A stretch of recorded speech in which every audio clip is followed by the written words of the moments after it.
Because it snowed so early this year, we're going to have to build this hoop house inside, so some of the camera angles are going to be a little tight.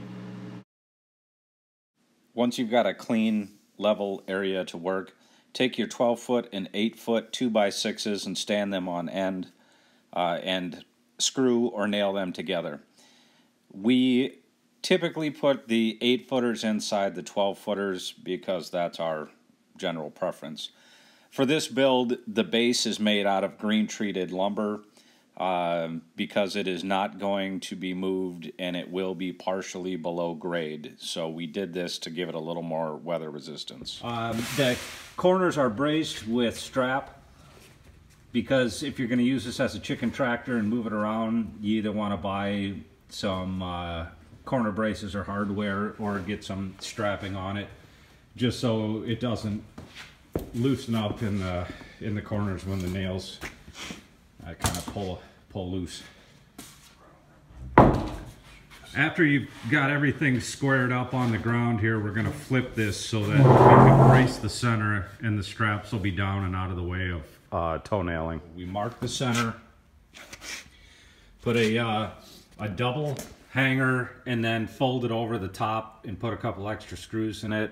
I don't know that this actually does a lot for bracing. I just don't like having the sharp hangers standing up just in case somebody would step on it or you'd have edges sticking up for birds to scratch their feet and get an infection started. So doubled up the green treat 2x4s and nailed them or screw them or whatever you need to do to sandwich them together. This is where the customization part comes in. You can do whatever is ideal for your situation. We are going to cut the walls at 67 inches tall and then put a 2x4 on top. So you're going to have another 3.5. So you're basically going to have a 70.5 inch wall sitting on a 2x6 with a finish height of 5 inches and another 3/4, so 5 3/4. The reason that we are doing the wall height this size is so that it's easy for people of my stature to step in and out. If you're a little shorter or you don't mind stooping over and you want more of a rounded bow to your hoop house or chicken coop, then you can shorten the walls and make the cattle panels a little more bowed, whereas mine is a little more like an A-frame. And that's just because as many times as I'm in and out of it and cleaning it out, I don't want to bang my head on it. So shorten your wall if you want more of a bow, heighten your wall if you want a little more headroom. This part is totally up to you. And that'll make sense to you as we go further through the build. You're going to have to determine how big of a door opening you want. That's up to the builder. You're also going to need to lay out where your upright 2x4s go on the base and on your top piece so that your door is centered. The other thing you're going to need to do once you toenail the walls together is have your 12-foot 2x4 centered on the walls and toenailed in to brace them. This will keep them from falling over. While we're cutting all the pieces for the ends here, I'll do a quick update on putting this top ridge on that supports the cattle panels. Some people do not use this center brace when they do a hoop house style greenhouse or chicken run or whatever your application. We definitely have to do this because of snow load in Wisconsin.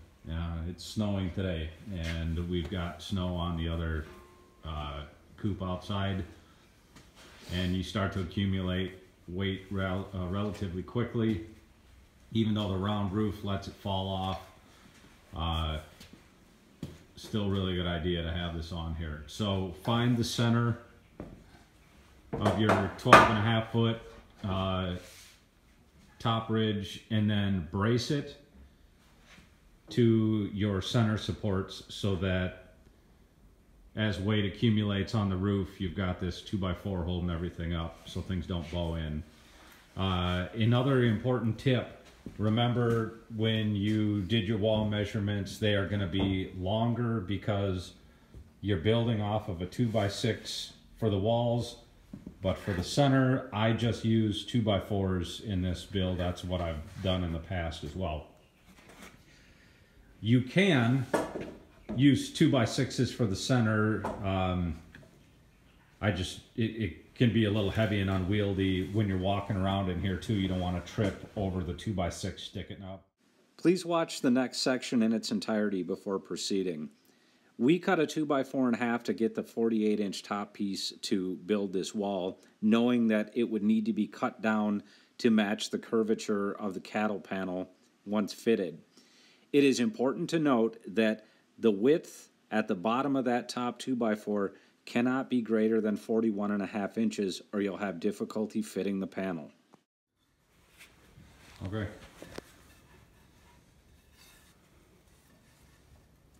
This is a 2. So we find the angle for the bottom of the wall support.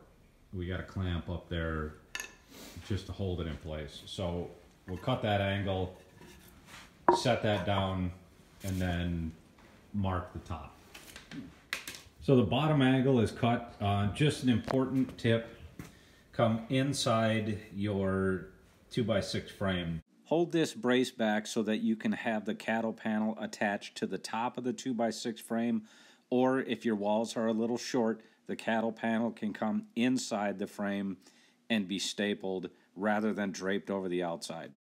This next step is critical. After you found the bottom angle for this support, make sure that the outside edge of the 2x4s are no wider than 41.5 inches. Otherwise, you'll have difficulty fitting the panel. After these two angled supports are in place, angle cut them and put a simple radius on the outside corner for a neater finished appearance. We lay the sheets of plywood lengthwise and use an air stapler to fasten them in place. So you got a full 8'x4" on the bottom, and then about a 62'x31¼ fills out the top, and then we'll trim these so that they are right up snug along the 2x4 bracing.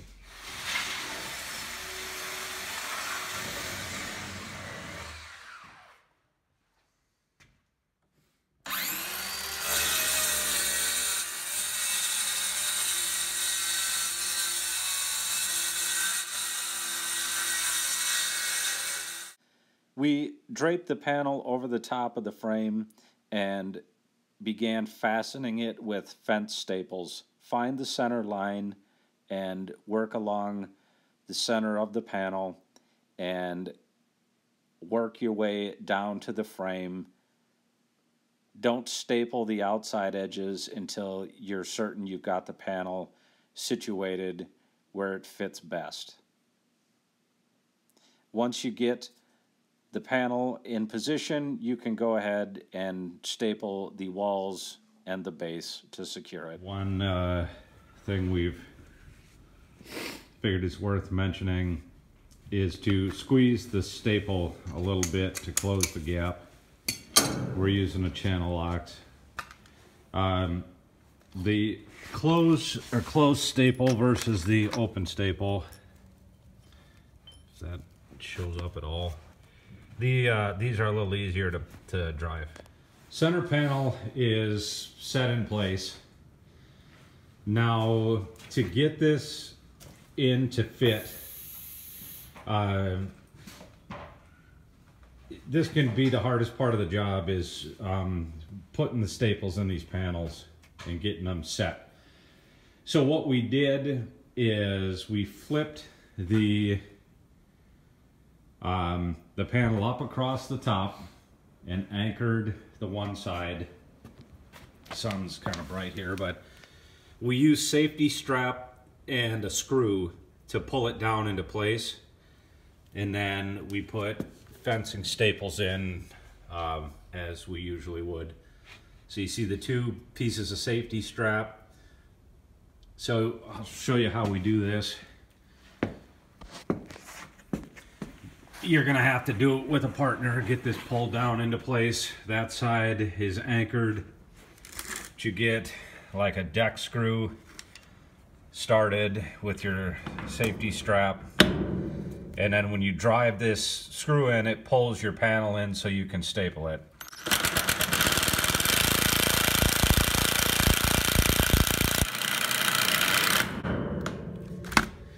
So it gets you closer, and in this case we're going to have to work it down a little further and wiggle the panel around.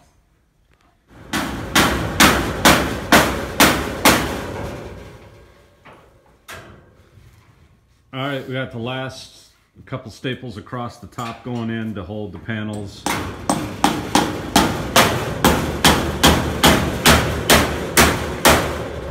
Straps and staples pulled the far side down into place. I'm going to leave the straps just to make sure that nothing works those staples out. Once all your panels are in place and stapled, take some heavy wire or heavy duty zip ties and anchor the panels to one another. This is where your strength and structure for the hoop house comes from. In this case, we used coated copper from another project and repurposed it.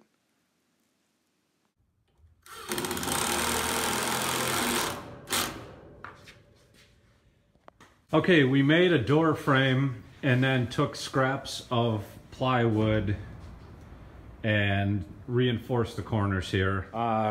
The little access door to go out flips in this build, and I got a spring on the door. So this one will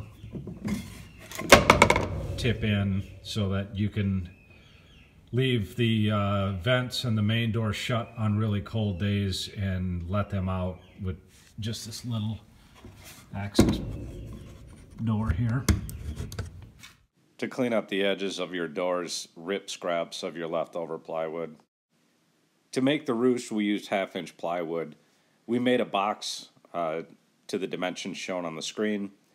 We made a 2x2 base and a 2x2 top, and then screwed and stapled the plywood to the top and bottom. You can make as elaborate or simple a roost as you like, or purpose built for your needs. This one was made to be accessed from the outside. I'll show an example of a different build where the roost was made to be accessed from the inside. In this particular part of the build, you're only limited by your imagination. For this particular build, the roost was made in a trapezoid shape to take up as much of the available space as possible. It is not as deep as the other build that we're featuring in this video, and the hinges are a little different. There's some subtle differences. This has a swing down door, the other one does not. And again, this is where you're limited only by your imagination. In this case, this run is against a hill and a tree line, so accessing this from the back is difficult. So we built it so that you could come in from the front. You're out of the weather, you're out of the wind, because this is a very windy location as well. It's exposed. The door has a couple of latches on it and a handle. It has a window for light, plexiglass. It's the same style build. It's a frame braced with scraps of 2x4. This door, when you want to close it, has a piece of wire that holds it up. It swings down and latches. And it has two single nesting boxes inside. But again, those are kind of modular. You build what you like. It also has the linoleum on the floor. And then it's got some roosting bars screwed into place. This build does have a vent built into the back so that you can open this up in hot weather.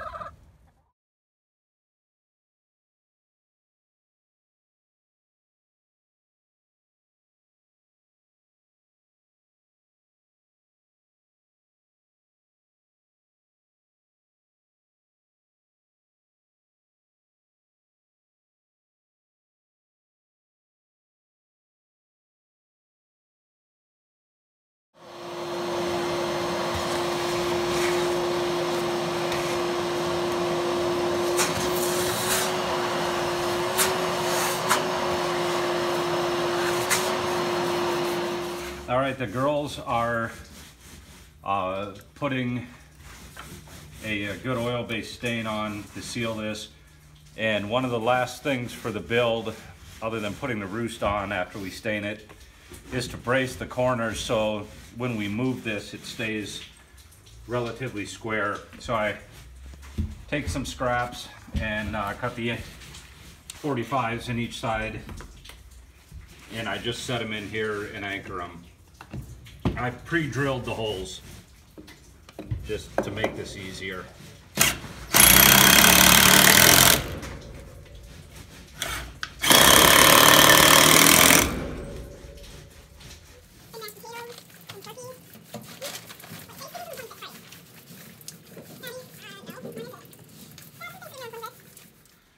Okay, I've got the back wall marked for the ledger board that'll hold this roost on. We're gonna set it. It is frigid,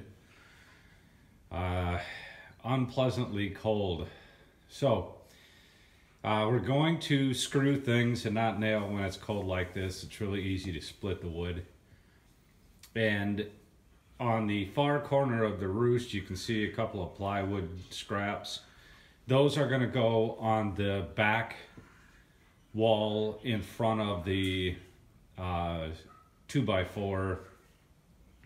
They're gonna get sandwiched in there, because if you look at the roost base, you have to account for the 2x2 and the plywood thickness, because this will sit on the ledger board, but it'll also have a lip to hold it in place. So when you set this, it doesn't fall on you. It'll basically hook over the lip so you can get some screws in it, and it'll sit up there nice and solid.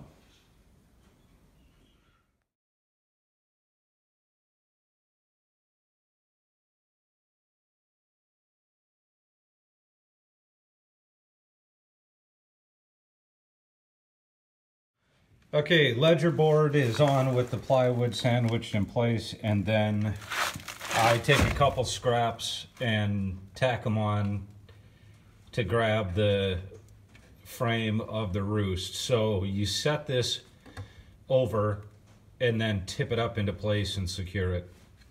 We'll try and back the camera out and get a decent video of this. All right, so let's try and get it centered on these uprights. These are the exact width, so get it scooted back.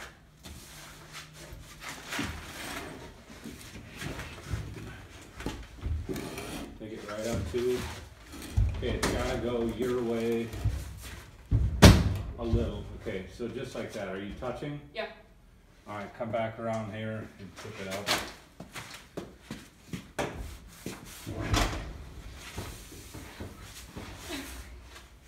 Okay, so we're lined up pretty well. All right, so that's it. We gotta anchor it. Okay, we have the roost set in place. I put a brace across to hold it. That way there isn't a bunch of stress on this plywood box and on the back wall.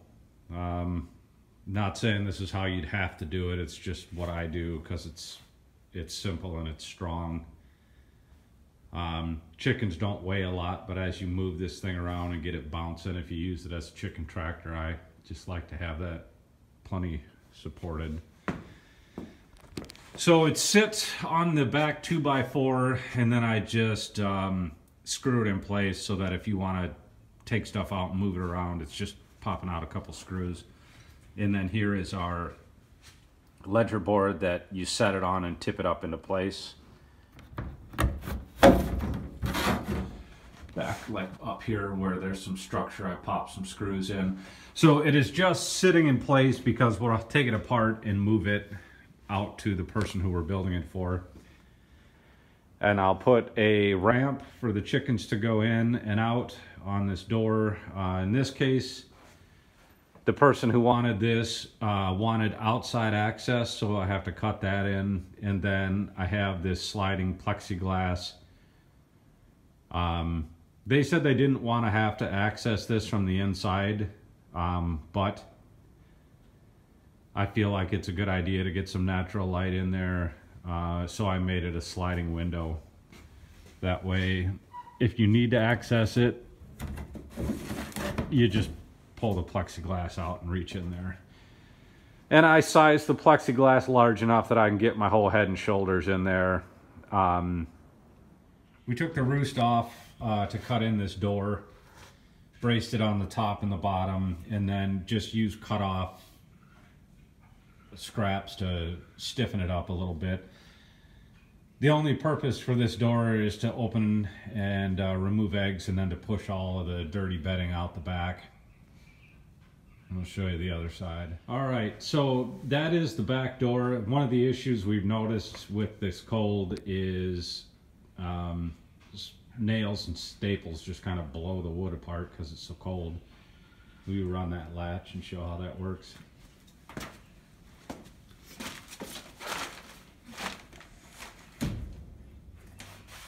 Open that door.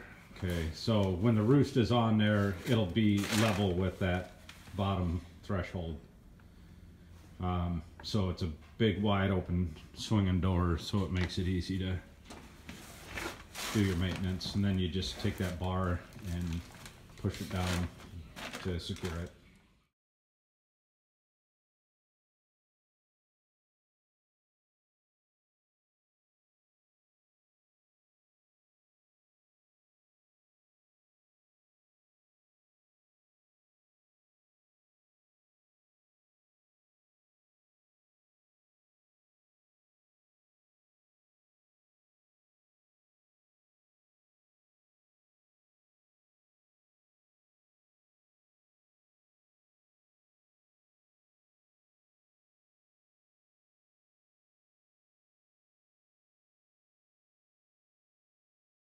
Everything's trimmed out and stained.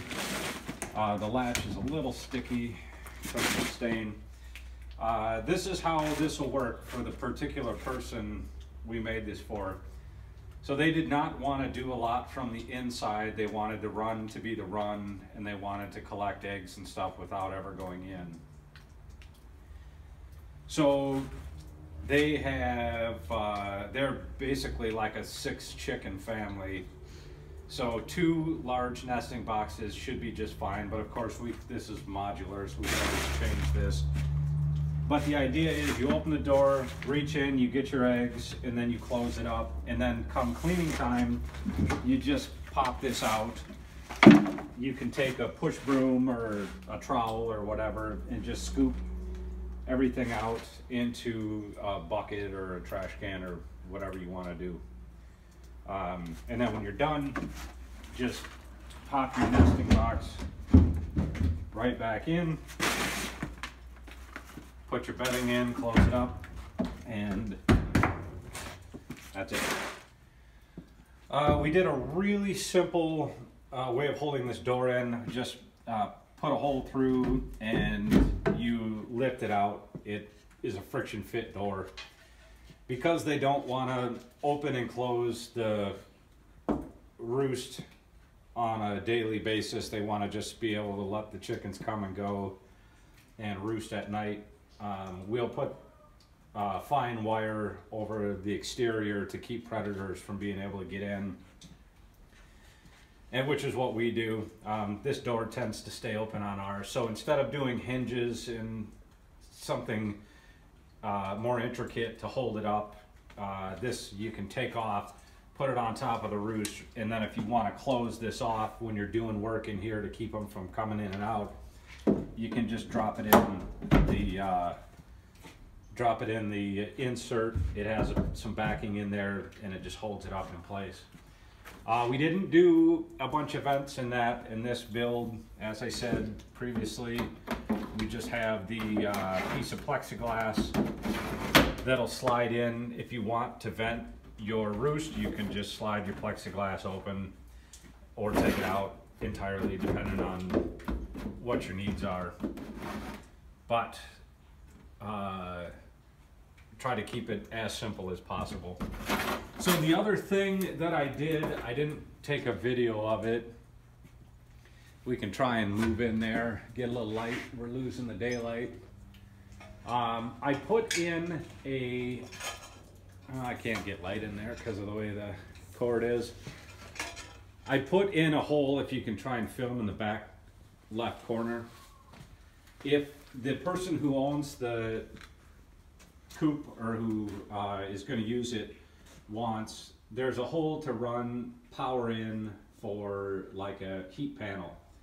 If it gets really cold, like 33 below last year, and they want to put the heat panel in, they can do that. And then the last thing we did is a piece of cedar and some of our plywood scraps stapled onto it.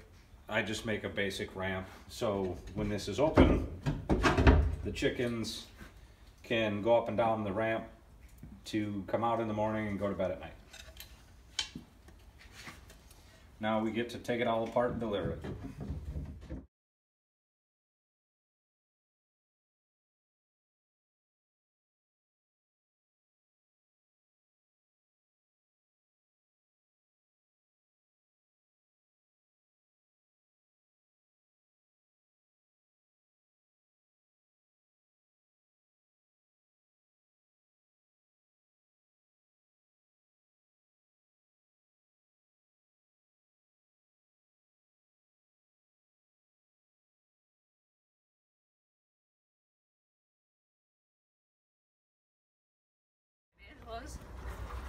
You're log rolling?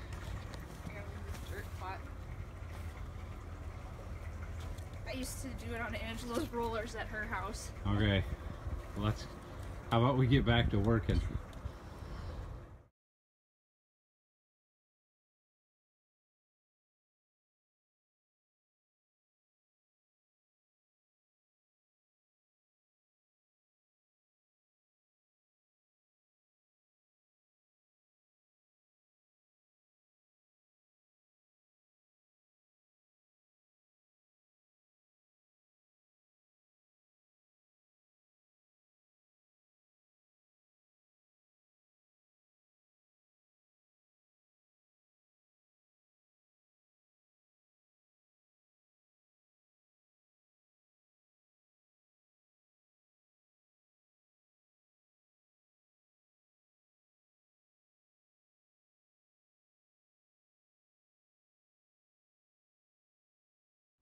Okay, we have the tarp zip tied to the pipe, and we held it on the ends in the center with a piece of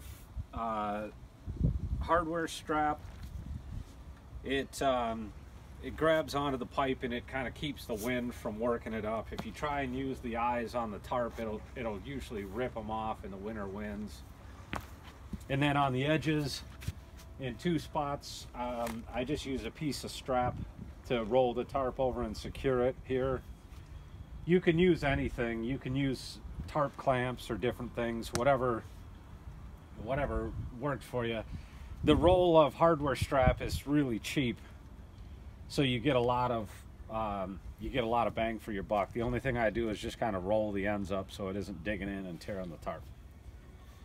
On the back side, over here, on the back side, we run a piece of pipe zip tied to the tarp, and we just tie it off. We have a couple of heavy deck screws sticking out.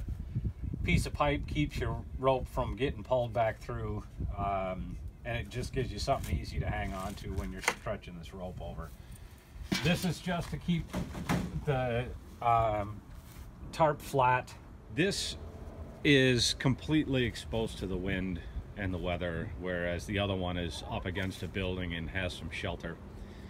What you'll find in this case is zip tying the tarp to a piece of PVC pipe will eventually flap and work itself loose. It'll start to rip through. And the way around that is to use some tarp clamps. These work extremely well. If you're trying to do a budget build, expect to spend $20 to $30 to buy 12 tarp clamps, but I will tell you they're worth every penny. They're extremely strong. I double over the tarp, put the tarp clip on it, and then wire the tarp clip to our piece of PVC pipe to tie all of the tarp clips onto the pipe. So we have really good luck doing it this way. We don't tend to rip or lose the tarps when we use those clips or clamps, whatever your preference.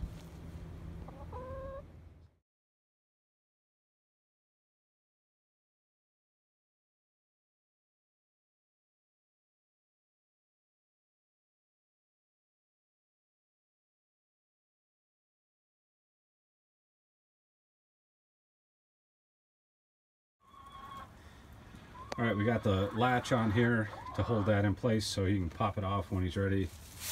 We got the chicken ramp in. Got some bedding in here.